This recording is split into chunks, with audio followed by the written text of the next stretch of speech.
that's enough of that for now.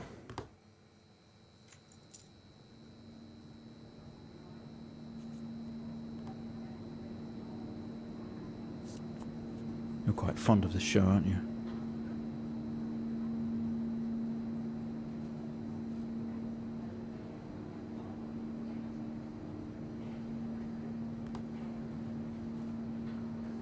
Okay, come on. Let's get you down to the observation room.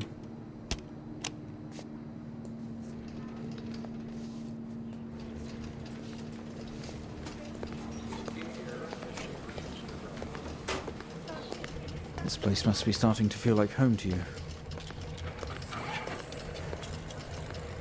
Don't worry. Try and get you out of here eventually.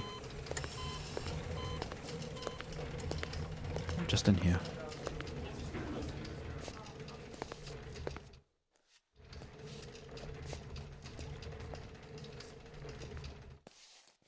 Okay, are we through in the next room? Just relax and we'll get started in a moment.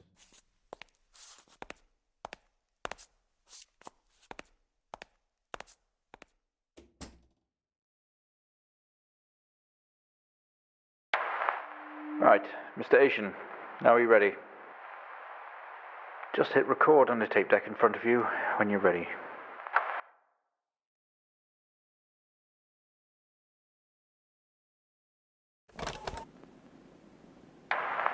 This is subject 12-19-86-23, new session entry. We have myself, Dr. Alexander, leading, and in a room we have our patient, Mr. James Asian. As we know, James has recently recovered from a 2-week coma following his accident. In our last 3 sessions, James's attempts to recollect events of the accident seen him merging his memory with his imagination. These episodes have always ended in panic, and we've had to terminate the session abruptly. Let's try and do this one better, James. So when you're ready, let's bring this back. I know how difficult this must be, but you can do this. James, it's time to remember.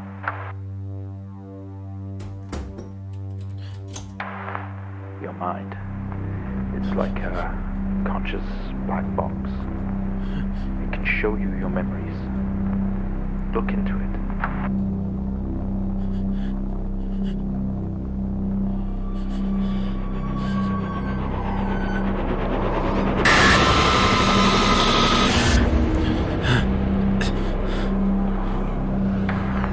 In your most recent episode, you recalled a false memory of a remote weather station.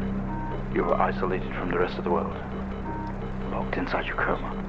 We interacted with you daily, encouraging you to wake. Your family would do number puzzles with you. Anything really to bring you back. People needed answers, James. Do you remember? I have another signal here for you, James. It's at 5610 FM. You can't miss it. 5610 FM. Got it.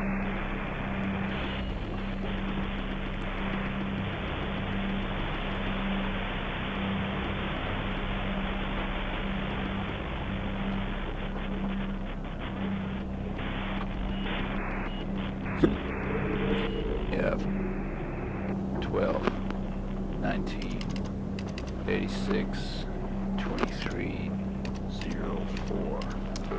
Got it. Type in the numbers, James. Report.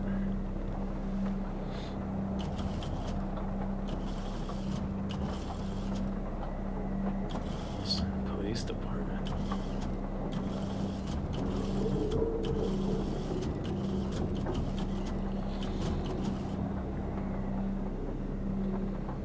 Alright, here it is. 20F- fatal accident.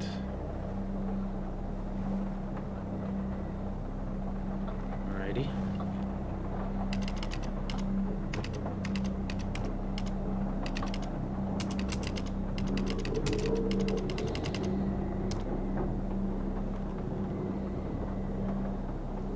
Wait, you're gonna get me on that capitalization, aren't they?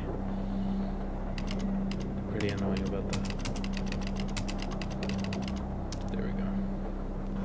Next. Empty whiskey.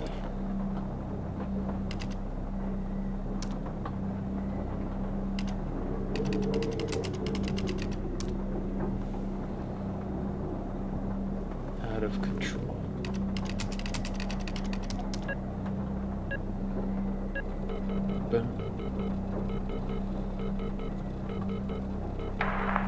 Find the signal, James. Listen to the voices. You have to face it, James. Finally. I don't know what you mean, but alright.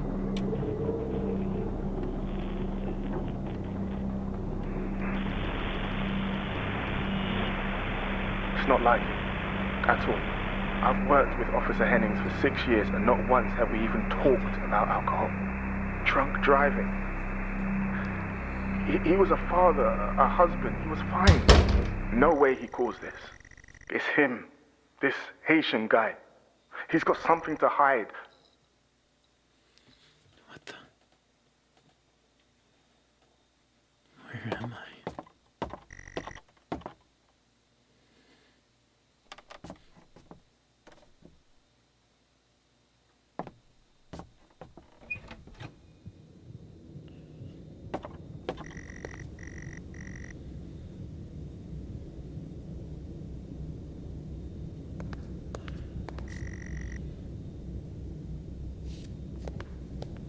Hello?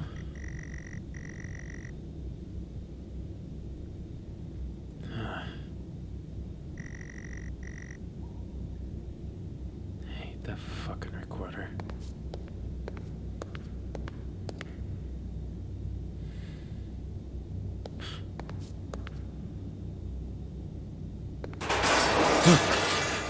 What the f-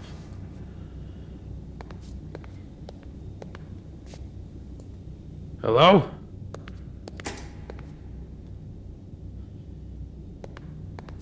That's Henning's bed.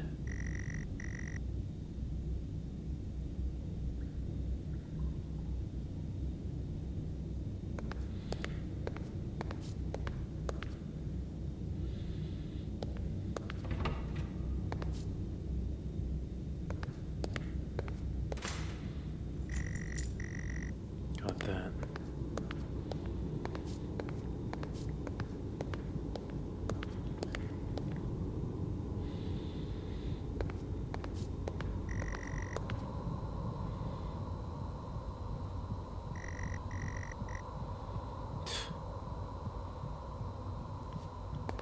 Garbage show.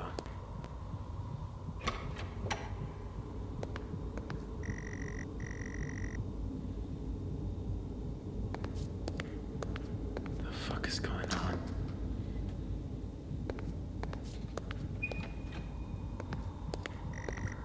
What? Who's there? The fuck?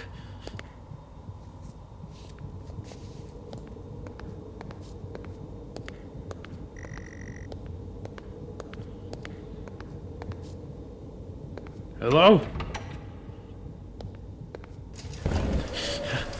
Okay, we have a 22-year-old male just brought in from a vehicle collision. He was awake and mobile at the scene, but collapsed on arrival to the emergency ward. The other passengers died in the accident. I'm getting no pulse. Prepare for defib. Amp charge full to 10 and give me 100 joules.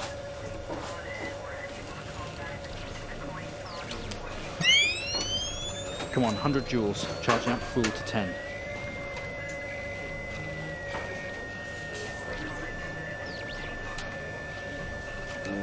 Come on.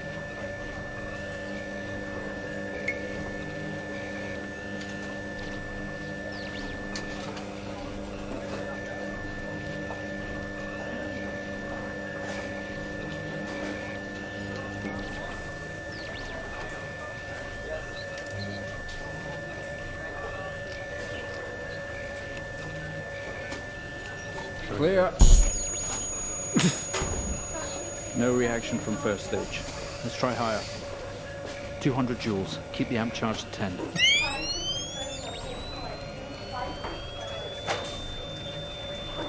joules. Clear. Keep the charge at 10. Let's go. Okay, we have a reaction of some sort here, a weak signal. Let's keep going. Increase again. 360, charge full.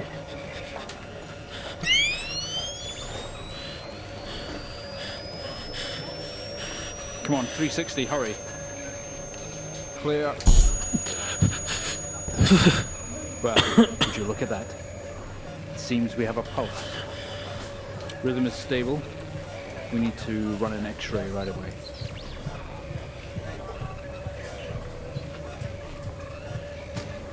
Where are we with that X-ray?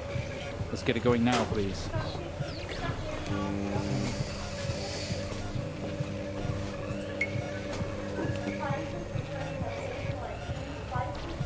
Looks like an intracerebral hemorrhage. We need to drain this now to relieve pressure. Prepare for trepanation. Switch on the drill, please. What's going on? The drill, please. I don't know what's going on.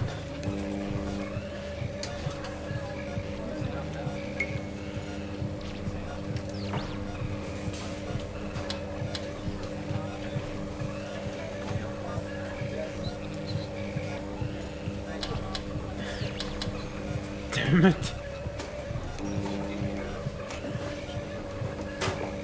Can we get this on the screen, please?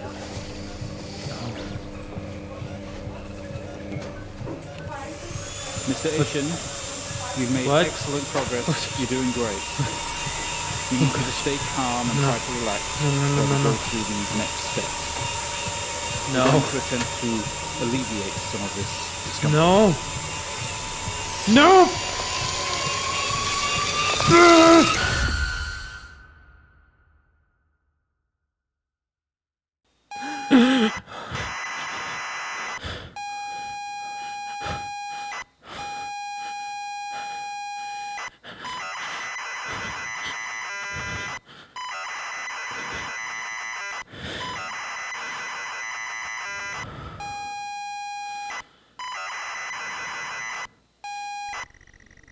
Not only is tonight New Year's Eve, but tomorrow you leave on a 6-month trip abroad with friends.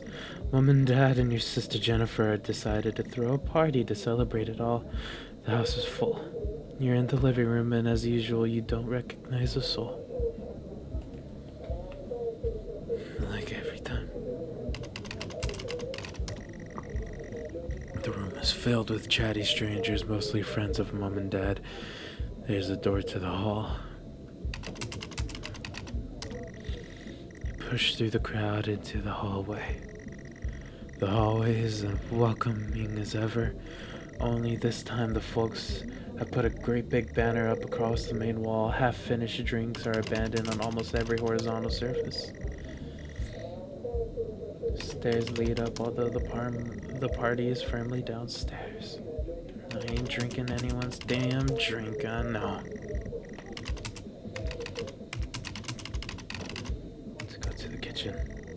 They say all the best parties are in the kitchen. The kitchen is full of people and loud. There are drinks and food on the table, and a party is in full swing. Dad has cooked a hog roast which sits proudly on the table, although no one is eating. Maybe later.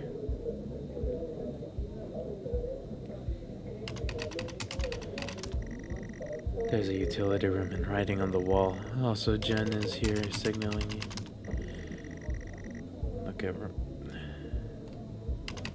Look at writing. Inspect the writing? No, whatever. Go to utility room.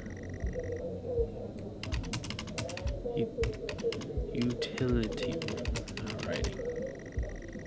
Just as you're about to head inside the utility room, Jen places her hand on your shoulder. You hug, you're going to miss each other. You thank her for the party. She asks if you're enjoying the party. Yeah. You tell her it's great, even though you don't really know anyone. She tells you to enjoy it anyway, and to loosen up. She asks you to get her a drink. Get her a drink. You pour Jen a drink and one for yourself, too. There's never an awkward silence with Jennifer. She always has a question. She asks if you have everything sorted for the big trip. No. No. You tell her no. That's as usual. Everything is last minute. Another hug. Your family have really gone out of their way to make this trip happen for you. It might be what you need to get some perspective and maybe not fuck up so much. Jen has disappeared into the crowd. You're left standing, nodding and smiling at approving faces. There's so much to do for this move. Can't mess it up. But first, a drink. You pour and down another drink.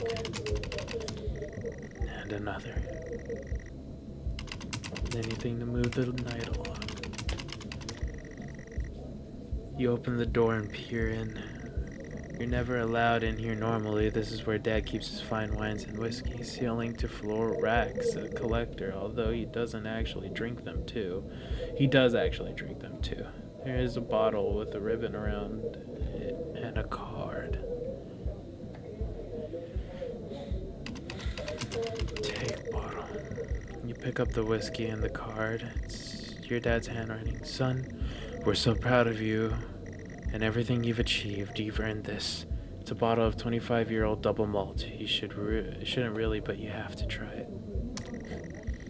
With your whiskey in hand, you take into the room about you. There must be hundreds, no thousands of pounds worth of drink in here. You really must thank your dad for the whiskey. And leave. Head back into the kitchen, clutching your new best friend. You stumble out of the utility room and back into the kitchen. There is that is one strong whiskey. You take another swig and give the thumbs up to your dad across the room. He nods and winks. You go back out to the hallway. A few bumps and laughs, and on the way you make it to the hall, you stop dead in your tracks. It's Jen covered in blood. Jen? She's staring at you, no one else notices. Go to Jen. Blood is dripping down her face, it's mixing with tears.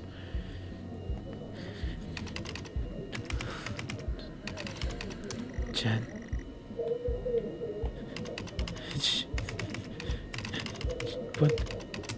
What's going on? Jen? Hello? Jen?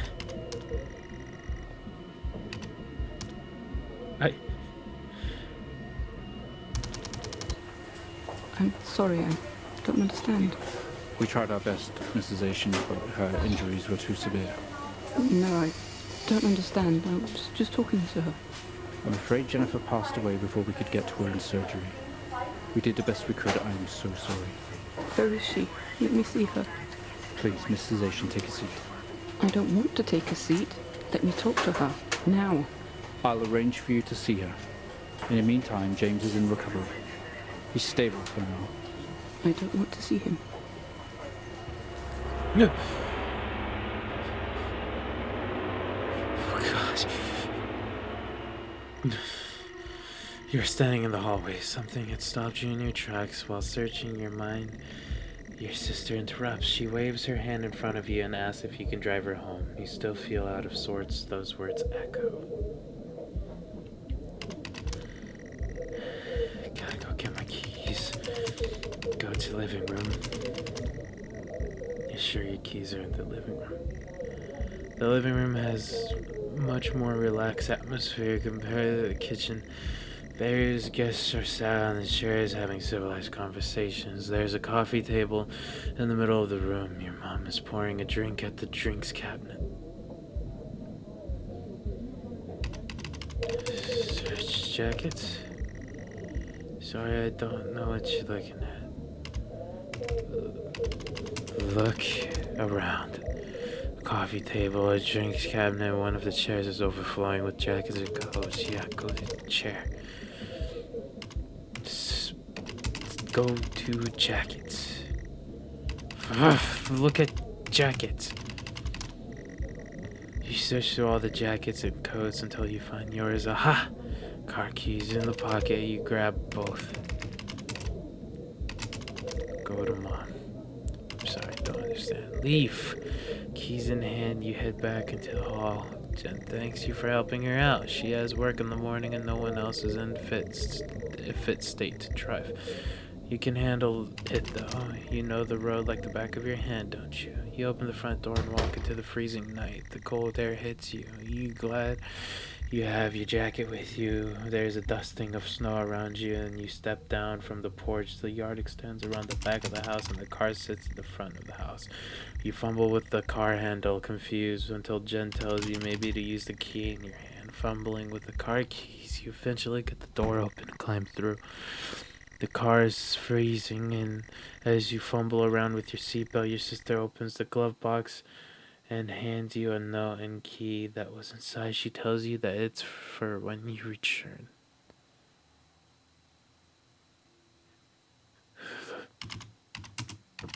Use keys. It takes you a number of attempts, but you eventually slot the key into the ignition. Turn on the car. You turn the key in the ignition and the car roars to life. Drive. The car squeals, but you stay stationary. Jen suggests releasing the brake, giving you a wide-eyed stare. You very hesitantly release the handbrake. You put the car into gear and pull out of the driveway like the first-time driver. I'm driving very drunk on the road towards the town where your sister stays. Jen started dozing off, and as soon as the journey got going, this shouldn't take long. You couldn't come to a junction. Is it left or right? You can't remember. Right. Go left. Ask Jen. She grunts and throws her arm to the left. Of course it's left. Drive left. You turn the car to the left junction and accelerate off. Confident that you are at the right road now, you loosen up and put your foot down on the accelerator. Your feet feel powerful as the engine roars at the command. Jen sits up in her chair and clutches your arm. You're all over the place, James. Pull over. Jen is hitting your arm and yelling at you, crazy sister. Strange, there is a set of headlights coming directly at you, but you're really slow, like slow motion. Go faster. You try to react, but your body responding. There's nothing you can do to stop this. There's no way to control it. The lights merge into your, James, for with your fuck's car. sake, pull over. The outside, joining the outside, the whole world around you begins to scream. James!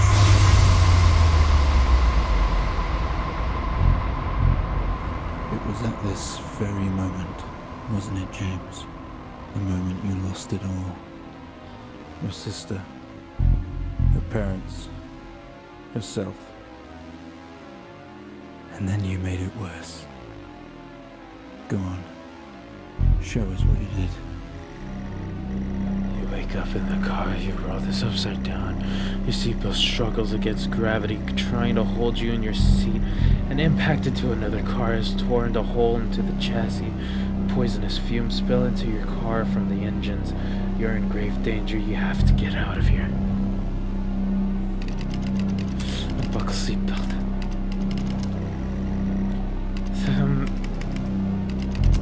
Take off belt. You release yourself from the seat. Gravity takes over and you slump onto the roof of your car. You squeeze through the wreckage and fall to your knees on the ground next to your vehicle. Every breath brings pain to your chest. Your head is throbbing. The blue car is smashed into the passenger side of your car. Your life cannot be ruined by this. You're standing holding your whiskey, and your dad's no, and flashing lights are approaching in the distance. Look at Jen. God damn it. Jen. Get back into the car.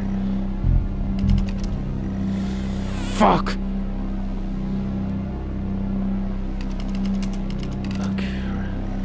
A crash site. Smoke billows from the crashed cars in the sky above, into the sky above. Exterior lights are flickering on and off.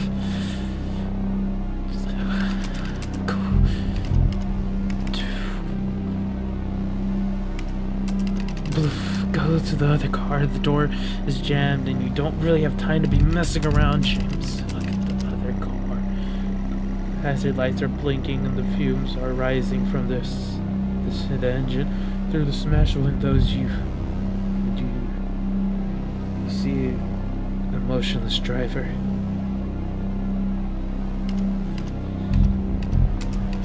Poor Whiskey.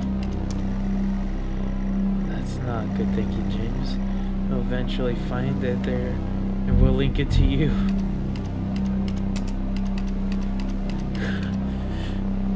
I'm sorry. With the lights approaching closer, you begin to hear a shrill of sirens. You simply cannot go to jail for this. You clean the bottle and remove your connection from the whiskey. You then deliberately spill the remainder of the bottle on the driver, and you toss the incriminating evidence into the passenger seat. A circle of flashing lights surround you, illumination of the crash light and the darkness behind them. An army of people all staring. One figure steps out, a silhouette, and walks towards you. Again, silhouette. The silhouette is a police officer, and in uniform, he beckons you to approach. Officer. As you approach, the man is pulsating lights around you get dimmer and dimmer while the pain in your head increases. I know you're tearing yourself apart over it, but no matter what you keep telling yourself, you have to listen to me. That accident, that poor man, me. No. You have to remember, it was all your fault.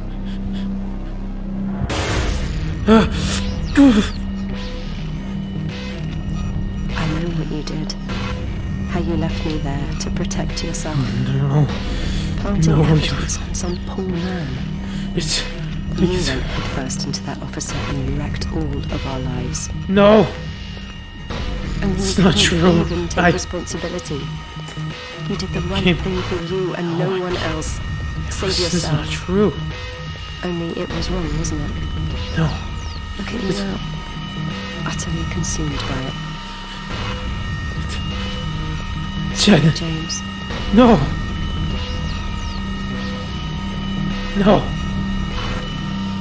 Say it. Tell them. I can't.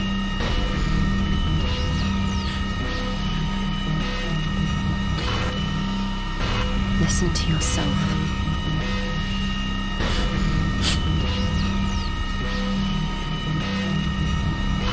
It has to end, James.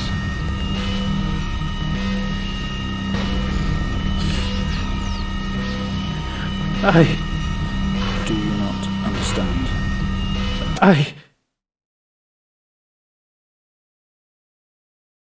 Well, I think we've made progress today, Mr. Asian. I guess we should tell the police what you've told us. Although I don't suspect they'll take you anywhere. I think you'll be with us for quite some time.